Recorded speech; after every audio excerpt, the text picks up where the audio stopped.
తిరుమలేసుని తొలి గడపైన కడపలో ఈ తెలుగుదేశం పార్టీ పెద్ద పండుగ మహానాడు 2025 జరగడం అనేది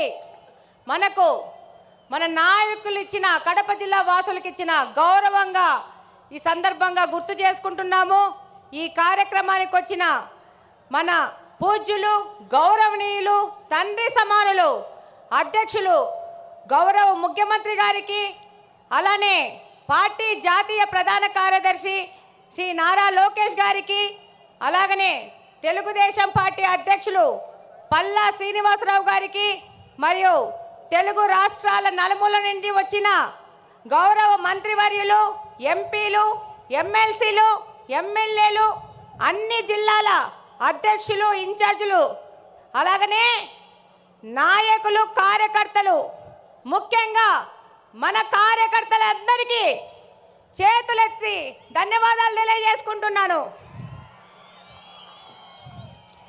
ఈరోజు ఈ భారీ జనసందోహాన్ని చూస్తుంటే భారీ అనే పదం కానీ జనసందోహం అనే పదం కానీ వీటికి సరిపోవు. ఆకాశం ఈనిందా, నేల తల్లి కనిందా అనే విధంగా ఇసుక రాలితే రాలలేనంత జనం ఈరోజు కడపలో తెలుగుదేశం పార్టీ కార్యకర్తలు ఇంత పెద్ద ఎత్తున వచ్చారంటే కడప గడ్డ తెలుగుదేశం పార్టీ యొక్క అభిమానులదని మరొక్కసారి తెలియజేసుకుంటున్నాను. ఈరోజు ఈ కార్యక్రమం, ఈ మహానాడు కార్యక్రమం ఇంత విజయవంతం అవడానికి కారణమైన మన Mahanadu coordination team, food committee కానీ, డెకరేషన్ టీం కానీ, అరేంజ్మెంట్స్ టీం కానీ, ప్రతి ఒక్కరికి, అలాగనే అధ్యక్షులు శ్రీనివాస్ రెడ్డి గారు కానీ, మంత్రి సవిత గారు కానీ, అలాగనే ఈ కార్యక్రమానికి వచ్చిన అబ్జర్వర్స్ కానీ, మా జిల్లా ఎమ్మెల్యేలు, ఎమ్మెల్సీలు, ఇన్ఛార్జీలకు అందరికీ ధన్యవాదాలు తెలియజేసుకుంటున్నాను. అంతకంటే ముఖ్యంగా మన కార్యకర్తలు ఈ యొక్క కార్యక్రమాన్ని విజయవంతం చేసుకుంటున్నారని మరొక్కసారి తెలియజేసుకుంటున్నాను. ఈరోజు గర్వంగా తెలియజేసుకుంటున్నాను, we are from Kadapa, we are proud to be Kadapa people. ఇది కడపలో జరుగుతుంది కాబట్టి ఇంత పెద్ద చారిత్రాత్మకమైన ఘట్టం మన కడపలో మనం ఆహ్వానిస్తున్నాం, మనము అతిథులకు సేవ చేసుకుంటున్నాం. ఈరోజు ప్రతి ఒక్కరికి ఈ కార్యక్రమంలో అరేంజ్మెంట్ చేసి శబాస్ అనిపించుకున్నామంటే అది కడప జిల్లాలో ఉన్న తెలుగుదేశం పార్టీ అంటే. 43 సంవత్సరాల తెలుగుదేశం పార్టీ చరిత్రలో మొట్టమొదటిసారి మహానాడును ఈసారి మన అధ్యక్షులు మాన్య శ్రీ నారా చంద్రబాబు నాయుడు గారు, అలాగనే మన జాతీయ ప్రధాన కార్యదర్శి గారు నారా లోకేష్ గారు వాళ్ళు నిర్ణయించడమే మనకు దక్కిన గర్వంగా తెలియజేసుకుంటున్నాను. ఈరోజు తెలుగుదేశం పార్టీ ఏ స్వార్థం కోసమో కాదు, ఎవరి కోసమో కాదు పుట్టిన పార్టీ. తెలుగుదేశం పార్టీ అనేది తెలుగువాడి ఆత్మగౌరవ వేడి సెకన్ నుండి నాటి ఢిల్లీ పాలకులకు తెలియజేయడం కోసం పుట్టిన పార్టీ. తెలుగుదేశం పార్టీ అంటే బలుగు బలహీన వర్గాల అభ్యున్నతికి, రాజకీయ ఆర్థిక స్వాతంత్రం కోసం పుట్టిన పార్టీ. తెలుగుదేశం పార్టీ సమర్థవంతమైన నాయకత్వం మరియు క్రమశిక్షణ కలిగిన, నిబద్ధత కలిగిన కార్యకర్తలే వెన్నెముక. ఏ రంగంలో కానీ తక్కువ కానీ తెలుగువాడి ఆత్మ గౌరవ ప్రతీక మన తెలుగుదేశం పార్టీ. తెల్లవాడి నుంచి మనకు స్వాతంత్రం తేవడానికి గాంధీ మహాత్ముడు పుడితే తెలుగువారి ఆత్మ గౌరవాన్ని కోసం పుట్టిన వారు విశ్వవిఖ్యాత నట సార్వభౌమ స్వర్గీయ అన్న ఎన్టీఆర్ గారు. రాష్ట్రంలో మొట్టమొదటిసారి వృద్ధాప్య వికలాంగుల పెన్షన్లు ఇచ్చిన, వితంతు పింఛన్లు ఇచ్చిన దీన బాంధవుడు మన అన్న ఎన్టీఆర్ గారు అయితే, అదే పింఛన్లు ఈరోజు 4,000 నుంచి 15,000 వరకు పెంచిన ఘనత మన ముఖ్యమంత్రి శ్రీ నారా చంద్రబాబు నాయుడు గారిది. ఈ దేశంలో ఆడపిల్లలకి ఆస్తిలో హక్కు కల్పిస్తే ఎన్టీఆర్ గారు మహిళా సాధికారత మరియు వారి ఆర్థిక స్వాతంత్రానికై కృషి చేస్తున్నారు. మన నాయకులు శ్రీ నారా చంద్రబాబు నాయుడు గారు. రాయలసీమ ప్రయోజనాల కోసం అన్న ఎన్టీఆర్ గారు తెలుగు గంగ ప్రాజెక్ట్ నిర్మిస్తే మన నారా చంద్రబాబు నాయుడు గారు SRBC, HNS, GNSS, KC canal modernisation చేసి వాటి సాగునీటి తాగునీటి ప్రాజెక్టులను ప్రారంభించి లక్షలాది మంది రాయలసీమ ప్రజల దాహార్తిని తీరుస్తున్నారు. మన ప్రియతమ నాయకుడు నారా చంద్రబాబు నాయుడు గారు ఎన్టీఆర్ ఆశయాలను, ఆదర్శాలను, సిద్ధాంతాలను ముందుకు తీసుకెళ్తూనే పరిపాలనలో, సంక్షేమంలో కానీ, అభివృద్ధిలో కానీ ఆయన తీసుకొచ్చినన్న సంస్కరణలు ఈ దేశంలో మరెవ్వరూ తీసుకురాలేదనడానికి సందేహమే లేదు. చంద్రబాబు నాయుడు గారంటే క్రమశిక్షణ, పట్టుదల, అంకుటిత దీక్ష, నేర్పు, ఓర్పు కలిగిన నాయకుడిగా ప్రపంచ దేశాలు అవసరాలను, సంక్షోభాలను అవకాశాలుగా మార్చి విజనరీ లీడర్గా ప్రపంచమంతా ఈరోజు కీర్తిస్తున్నది. అందుకే రాష్ట్ర అభివృద్ధి అనగానే ఎవరి పేరు గుర్తొస్తుంది?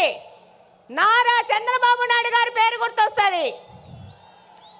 మనకి నదులు, వాటిపైన కట్టలు, ఆనకట్టలు కనబడితే మన నాయకుడికి నదుల అనుసంధానం గుర్తుకొస్తుంది.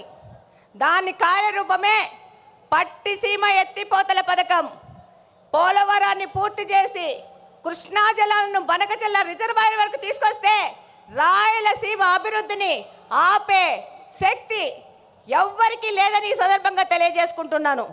ఆయన యొక్క ఆలోచనల ప్రతిరూపమే ఈరోజు ఐటీ రెవల్యూషన్స్ను, సాఫ్ట్వేర్ రంగానికి 194 దేశాలలో మన తెలుగువారు ఈరోజు వెళ్ళి ఆర్థికంగా అభివృద్ధి చెందుతున్నారంటే అది మన నాయకుడు నారా చంద్రబాబు నాయుడు గారి యొక్క ఘనతనే. రాయలసీమ లాంటి కరువు ప్రాంతంలో సాఫ్ట్వేర్ ఐటీ రంగాలను తీసుకొచ్చి ఎంతోమంది రైతుల పిల్లలు ఇంజనీర్లై ప్రపంచ దేశాలకు వెళ్ళి ఇక్కడ ఫ్యాక్షనిజము ముగిసిపోయిందంటే దానికి కారణం మన నారా చంద్రబాబు నాయుడు గారు. ఈరోజు హైదరాబాద్ అంటే నారా చంద్రబాబు నాయుడు గారే గుర్తొస్తారు. అలాగనే ఈరోజు మనకు కడపలో ఇంత పెద్ద అవకాశాన్ని ఇచ్చి, ఒక మహిళను నాకు అవకాశం ఇచ్చి ఇక్కడ ఎమ్మెల్యేగా పోటీ చేయించారు. దానికంతకు ముఖ్య కారణం శ్రీ నారా చంద్రబాబు నాయుడు గారు, నారా లోకేష్ గారు. ఈరోజు మన నారా లోకేష్ గారు 1 కోటి మంది సభ్యత్వాలను చేసుకొని వాళ్ళకు ఇన్సూరెన్స్ అని ఏదైనా ప్రమాదం జరిగితే 5 లక్షల బీమా వాళ్ళకు వచ్చే విధంగా చేశారంటే భారతదేశంలోని ఏ పార్టీ కూడా ఈ విధమైన కార్యక్రమం చేయలేదు. అది తెలుగుదేశం పార్టీ వంతైంది. ఈరోజు తెలుగుదేశం పార్టీ తరఫున నన్ను నిలబెడితే ఏం మాట్లాడినారు? గంగిరెద్దు అన్నారు, బుడబొక్కలు అన్నారు, నీ ఇంటికి వస్తామన్నారు. ఒక్కసారి ట్రై చేసి చూడండి. బుడ్డా వెంగళరెడ్డి ఇంటి ఆడబిడ్డని ఇంటికి రిటర్న్ వీల్ చైర్లో పోతారు. ఈ సందర్భంగా తెలియజేస్తున్నాను, ఎవరే కానీ తెలుగుదేశం కార్యకర్తని టచ్ చేసి చూడండి, అదే వారి చివరి తప్పైపోతుంది. శ్రీ నారా చంద్రబాబు నాయుడు గారి ఆశయాలతో ఇక్కడ ఎమ్మెల్యేగా గెలిచి మీ అందరికీ తెలుసు. ఈరోజు పులివెందుల ఎమ్మెల్యే 2 సార్లు ప్రచారానికి వచ్చాడు. రెండవసారి మా ఎమ్మెల్యేని చూడొద్దండి, నన్ను చూసి ఓట్లేయండి అన్నారు. కానీ మా తెలుగుదేశంలో పార్టీలోని కార్యకర్తలు, నాయకులు, మన ప్రజలు అది తిరస్కరించి తెలుగుదేశం పార్టీకి ఓటేశారంటే మీరందరూ 2 ఎమ్మెల్యేలను ఓడగొచ్చినారు కడప నియోజకవర్గం నుంచి.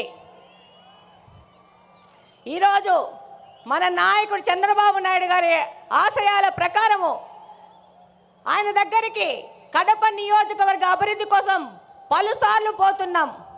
ఆర్థిక పరిస్థితి ఇబ్బంది ఉన్నా కూడా సార్ని ఇబ్బంది పెడుతూ కడప నియోజకవర్గం విషయము ప్రతి ఒక్కసారి తీసుకెళ్తున్నాం. దాని ఫలితంగానే ఈరోజు స్ట్రాంగ్ వాటర్ డ్రైన్స్ 70 కోట్ల రూపాయలకి ఫుట్ ఓవర్ బ్రిడ్జ్లు 20 కోట్ల రూపాయలకి శాంక్షన్ చేసి మేము మేనిఫెస్టోలో చేసిన వాగ్దానాన్ని, ఒక ఆడపిల్ల చేసిన వాగ్దానాన్ని నిలబెట్టుకునే విధంగా మన నాయకులు మనకు గౌరవం ఇచ్చినారు. ఈరోజు మన నాయకుల ఆశీస్సుల ప్రకారము మన కడప స్వచ్ఛ కడప అనే ప్రోగ్రాన్ని కడపలోని ప్రతి ఒక్క తెలుగుదేశం నాయకుడు కార్యకర్త వారానికి 2 రోజులు 6 గంటల నుంచి 9 గంటల వరకు కడప నియోజకవర్గ అభివృద్ధి కోసం తిరుగుతున్నారంటే అది మన నారా చంద్రబాబు నాయుడు గారి స్వచ్ఛాంధ్ర ముందుకు తీసుకుపోయే విధంగా మన కడపను కూడా స్వచ్ఛ కడప చేసుకోవాలని మా తెలుగుదేశం కార్యకర్తలు పాటుపడుతున్నారు. ఈరోజు ఎన్నో దశాబ్దాలుగా కడపలోని బుగ్గంగా ప్రాజెక్టుని నిర్లక్ష్యం చేసి దాన్ని పిచ్చి మొక్కలకు, పందులకు, అపరిశుభ్రానికి నిలువుగా మార్చిన ఈ వ్యక్తులు ఈరోజు తెలుగుదేశం పార్టీ అధికారంలోకి రాగానే ఆ ప్రాంతాన్ని గంజాయి సేవించే వారికి అడ్డగా మారిస్తే దాన్ని కంప్లీట్గా క్లీన్ చేసి రేపు జూన్ 21వ తేదీ జరిగే నేషనల్ యోగా డే బుగ్గంగా ప్రాజెక్టులో మ్యాట్ వేసుకొని చేస్తామని సందర్భంగా తెలియజేసుకుంటున్నాను.